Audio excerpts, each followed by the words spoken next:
Seigneur soit avec vous. Et avec votre esprit. Proclamation de l'Évangile, bonne nouvelle de Jésus-Christ selon Saint Jean. Gloire à toi, Seigneur.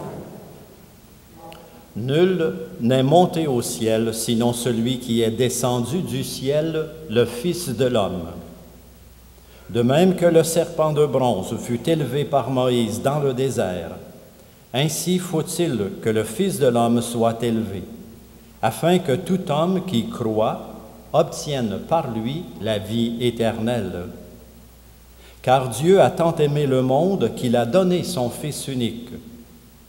Ainsi, tout homme qui croit en lui ne périra pas, mais il obtiendra la vie éternelle. Car Dieu a envoyé son Fils dans le monde, non pas pour juger le monde, mais pour que par lui le monde soit sauvé. Acclamons cette parole de Dieu. Louange à toi, Seigneur Jésus.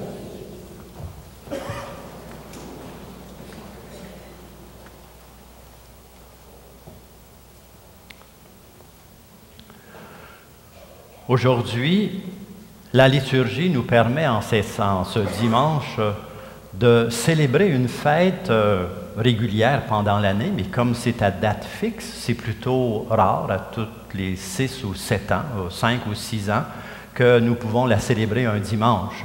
C'est la fête de la croix glorieuse. Et cette fête a un message très important à nous livrer, à nous laisser. Parce que parler de la croix, bon, pour nous autres, la croix, ça fait partie de notre vie quotidienne, hein? Ça fait partie de notre histoire, ça fait partie de notre culture, ça fait partie de notre vie. On a des croix dans nos maisons, on a des croix sur nos églises, on a nos croix nos croix de chemin. Beaucoup de gens portent dans le cou une croix bijou, une croix vraiment importante, symbolique. La croix, ça fait partie de notre vie. Mais la croix n'a pas toujours été ainsi un signe positif. Il ne faut pas oublier que lorsque Jésus est crucifié, c'était le sort des condamnés. C'était un sort d'humiliation très grande parce qu'il était crucifié, il mourait dans des douleurs atroces devant toute la foule. Alors c'était une occasion, c'était mourir sur la croix.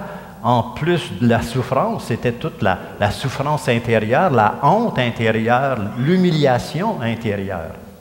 Mais parce que Jésus a donné sa vie, la croix est devenue pour nous, chrétiens, un symbole, un signe important. Alors, qu'est-ce que ça signifie pour nous, la croix? Et aujourd'hui, cette fête de la croix glorieuse. Je reprends d'abord brièvement la phrase qui est dans l'Évangile d'aujourd'hui, hein, qui en donne le sens, qui en donne l'essentiel. Dieu a envoyé son Fils dans le monde pour que par lui, le monde soit sauvé. Ah, il y a deux éléments.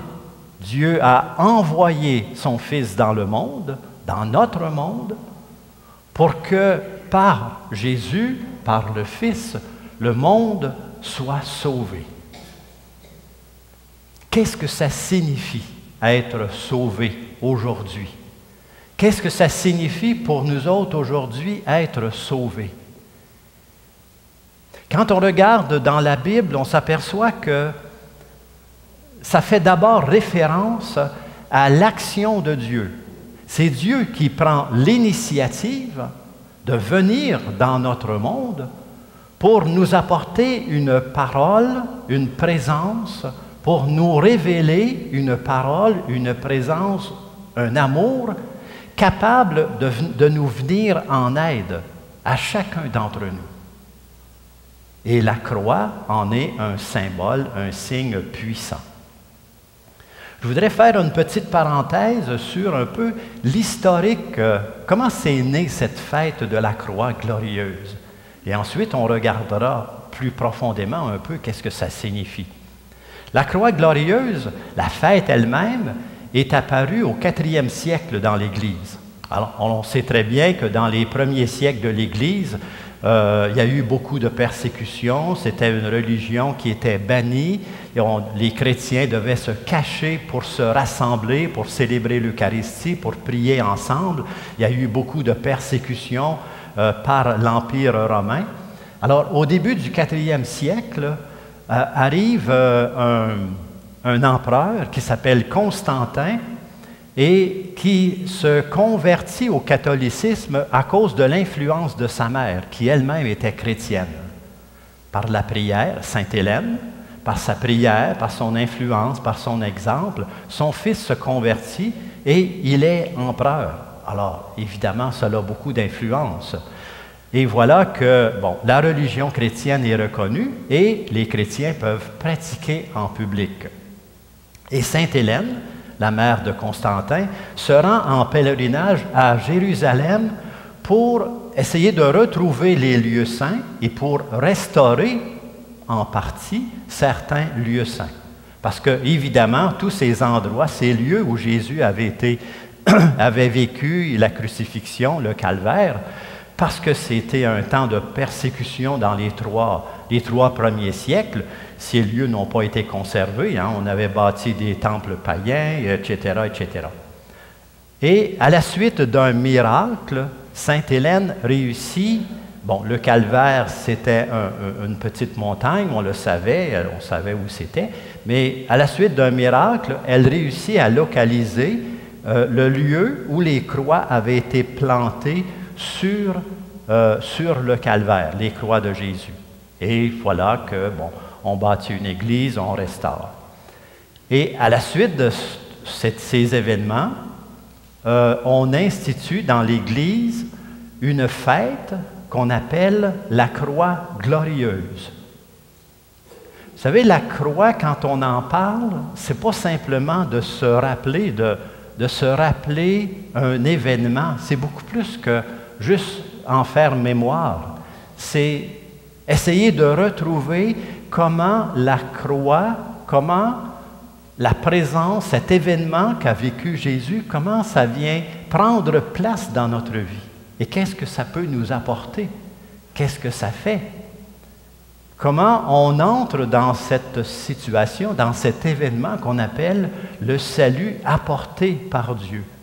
Comment on va marcher sur notre route humaine à la suite de Jésus et avec sa présence? Comment on va faire face à notre souffrance à la suite de Jésus? Comment on va faire face à nos épreuves à la suite de Jésus et avec lui? La croix, ça concerne toute notre vie et ça concerne tous les aspects de notre vie.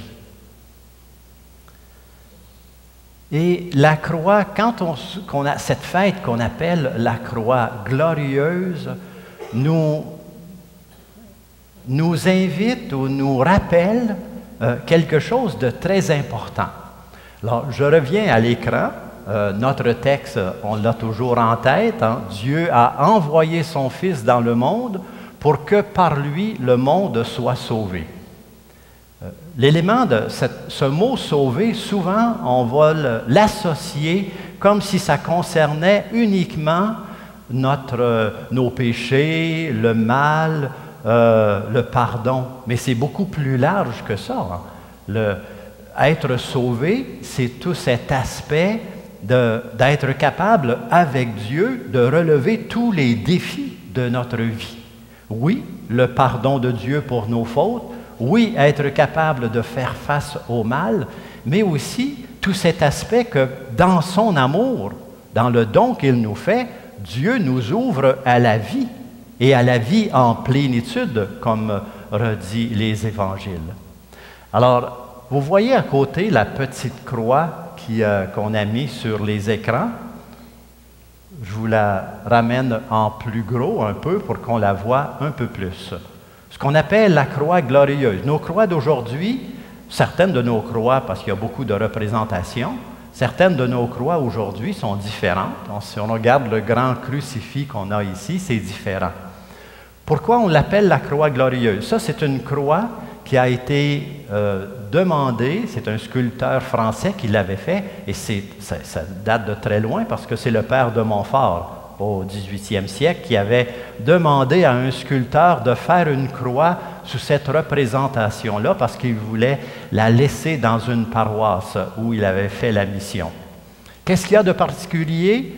D'abord, tous ces rayons qu'il y a au croisement des deux planches, là. Le rayonnement, qui signifie l'élément de résurrection. Parce que même sur la croix, Jésus triomphe de la mort. Même sur la croix, il triomphe de la violence. Il pardonne à ses ennemis, il pardonne à ceux qui l'ont condamné. À la foule qui se moquait de lui, il pose un regard de compassion et non pas de condamnation. Il a pitié d'eux et il laisse en héritage à ses disciples Marie, sa mère, qui était au pied de la croix. Et à la fin, avant de mourir, il a cette phrase toute simple mais pleine de signification: tout est accompli. Tout est accompli. Autrement dit, j'ai tout donné ce que je pouvais donner pour révéler au monde l'amour de Dieu, la beauté de l'amour de Dieu, la puissance de l'amour de Dieu. Alors le père de Montfort avait, comme ça ne vient pas uniquement de lui, c'était une représentation aussi de l'époque, a fait sculpter cette croix comme pour dire, à partir de la croix, il y a tout un rayonnement possible de l'amour de Dieu. C'est ce que ça signifie. Dieu veut rayonner à travers le monde. Et il y a un autre élément qui est en plus petit, je ne sais pas, ceux qui sont plus proches, on le voit très bien. Vous voyez, il y a des petits cœurs, il y a des petits cœurs qui sont gravés sur la croix, sur le bois. Qu'est-ce que ça signifiait pour le père de Montfort?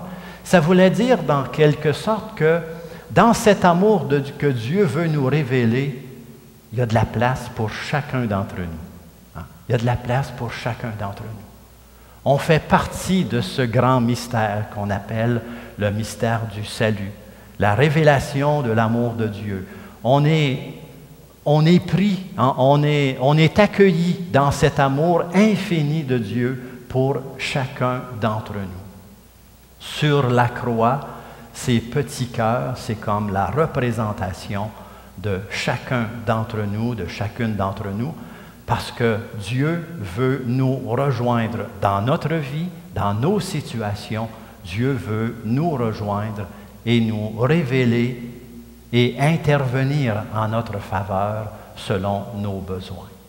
Alors aujourd'hui, nous prions le Seigneur pour que nous soyons capables d'accueillir, de reconnaître ce mystère et qu'à travers ces représentations de la croix, nous puissions voir non seulement l'élément souffrance, mais l'élément aussi de victoire.